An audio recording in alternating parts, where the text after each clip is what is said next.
Oh no, this is another really bad idea. See these nippers? Love them. And I love pushing back cuticles and cutting off that floppy proximal nail fold that we got hanging around. But I'm seeing some videos out there, and I'm not going to do it on my finger because I am not going to subject my finger to that, but cutting away healthy proximal nail fold. What is the proximal nail fold?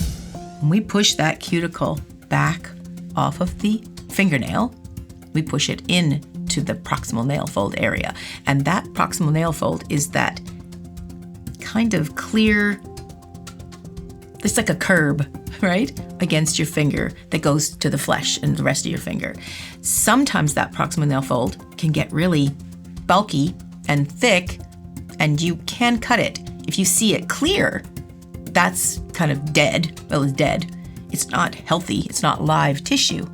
So when we're cutting the proximal nail fold, we're actually cutting the dead tissue, not live tissue. But we're getting awfully close to that skin, and we do want a certain amount of that curb, the dead tissue, before the fingernail. We do not want to cut so much of it that we are just exposing it right to the live tissue. It's too much.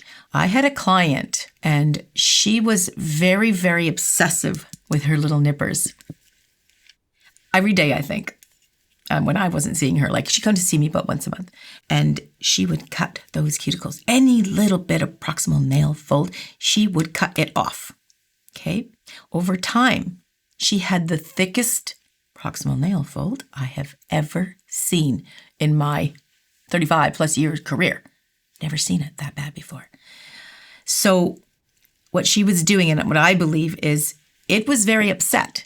And that's when some experts say, if you cut away proximal nail fold all the time, you can have more of it grow back.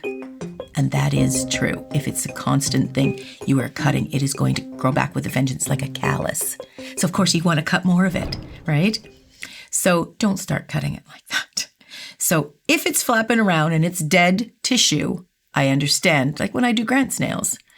The reason why it's so important to have a certain amount of proximal nail fold is because it is like a seam around our finger to protect the rest of us. So if you get in under it, like I've seen a lot of people when they're passing by the nail, they're lifting that proximal nail fold and getting under it. I wouldn't do that. I don't want to break that seal.